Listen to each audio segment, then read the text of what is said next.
Today's video is sponsored by Surfshark VPN.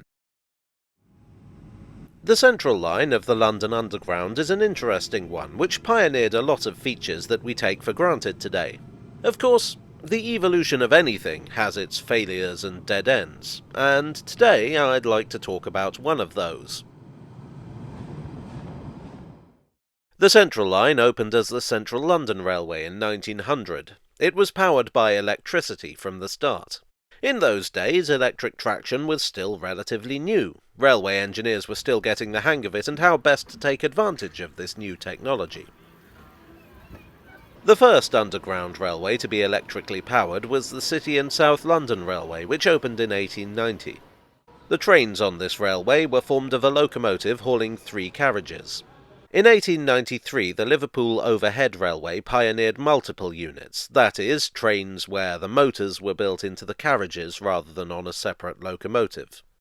The Waterloo and City Line used a similar system on opening in 1898. But the Central London Railway decided to use locomotive haulage. Exactly why is unclear. Perhaps it was felt that multiple units weren't sufficiently proven. Perhaps there were safety concerns. Certainly it was feared that providing wiring between carriages could pose a fire risk, which would be especially concerning in a tunnel. Whatever the reason, the Central London Railway put in an order for 30 locomotives from the General Electric Company of America. American firms had more experience with electric traction, although to be fair that didn't mean much in 1900. The locomotives were considerably larger than the ones on the City in South London, weighing 40 tons and being carried on 2 bogies. They were designed to the Camelback or steeple cab layout. That is, the cab stuck up in the middle of the engine, meaning that it did not have to be turned at the end of the journey and the driver could see in both directions.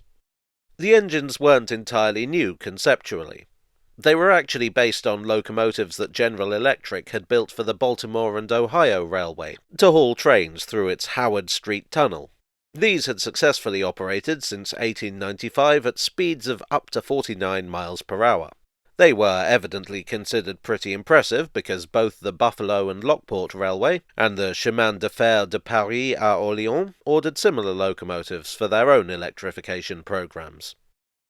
Speaking of international orders, I think it's time to talk about today's sponsor, Surfshark VPN. Now, back in 1900, if you wanted to impress the neighbours with your cosmopolitanism and bring a bit of international flavour to your life, you had to order a 40-ton locomotive. With Surfshark, things are a lot easier.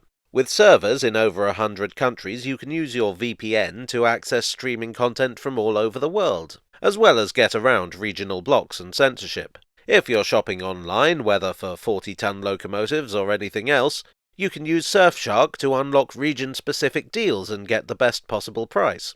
This person is using it to book a hotel room, which may or may not have parking space for a 40-ton locomotive. And here's fun. If you follow the link in the description below and enter the code JAGO, you can get 3 months extra free with a 2-year plan. There's a 30-day money-back guarantee if you're not completely satisfied, which I think you will be, which is more than I can say for you if you have to store a 40-ton locomotive. What would you even do with it? No, you're far better off subscribing to Surfshark. The Central London Railway's locomotives were considerably smaller than those of the Baltimore and Ohio, or indeed any of the others. To fit in the weeny little tunnels of the CLR, they were built very low-slung. The cabs look rather cramped in photos from the era. The engines were finished off in a rather nice Crimson Lake livery with gold lettering and brass fittings. Power was supplied by a third rail in the middle of the track, providing 550 volts of direct current. When the engines were delivered, it was discovered that they were just a little too high. Therefore, they were fitted with smaller springs and the rails were made shallower. A typical train consisted of 7 coaches. As well as the driver, the train staff included 2 guards and 4 gatemen. CLR trains were rather luxurious compared to other tube trains of the day, with seats upholstered in velvet and leather, luggage racks and coat hooks. The trains were electrically lit, with a warm glow. The carriage livery was purplish-brown below the waist, white above, highlighting the cleanliness of electric traction. The luxurious interior was no doubt a selling point for the CLR, who liked to advertise themselves as an egalitarian transport provider. They adopted the slogan, the twopenny tube, coined by the Daily Mail, to advertise their flat-rate fare. Evidently their advertising paid off, because within a couple of years the line was carrying 45 million passengers per annum. The service was intense, running every 5 minutes and every 2 minutes at peak times. This was no fun at all for the staff, who received no lunch break. The intensity of service highlighted one of the problems with the Camelbacks. When a train reached the end of the line, the locomotive had to be detached, another one brought out of the siding and coupled onto the other end. Then, once the train had left, the detached locomotive would have to be driven to the siding, ready to be coupled onto the next train. All in the space of 2 to 5 minutes. It was a cumbersome process. The CLR had considered the idea of having a locomotive at each end, but that would have necessitated running wires the length of the train, believed to be a fire hazard, remember, or hauling a dead locomotive around. One idea they played with was to change the railway rather than the train, turning it from an end-to-end line to a massive loop, which seems a little extreme, but what do I know? Another problem was vibration. This was not only uncomfortable for passengers, but even affected those above. A resident of Hyde Park Terrace complained that he was awoken every morning at 5 a.m. by a shaking he compared to a small earthquake. The occupants of a Cheapside surveyor's office complained that they couldn't keep their lines straight when a train passed beneath. There were 7 other similar complaints. The Board of Trade set up an investigation. Seismographs showed that, yes, there was indeed an excess of vibration. The committee found the problems to lie primarily with the Camelbacks.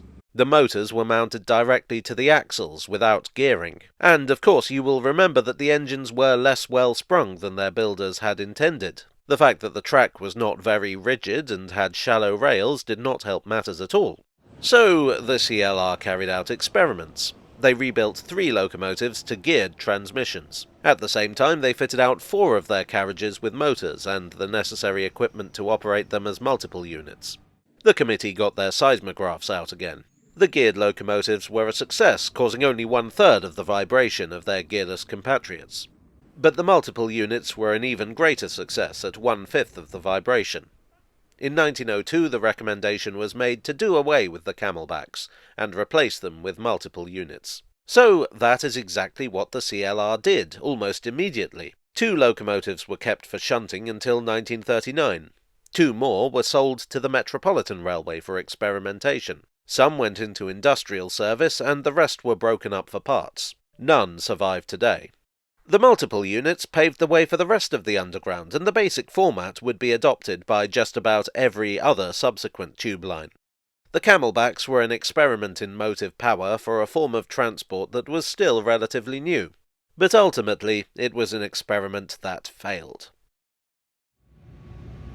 Well, I hope you enjoyed this buzzing tale from the tube. If you did, please do leave a like and consider subscribing for more. I would like to thank my donors on Ko-fi, on Patreon, and here on YouTube for your ever-generous support. You are the springs to my bogies. I would also like to thank Surfshark for sponsoring today's video. Click on the link in the description below to take advantage of their generous offer. And I will see you all again very soon for another Tale from the Tube.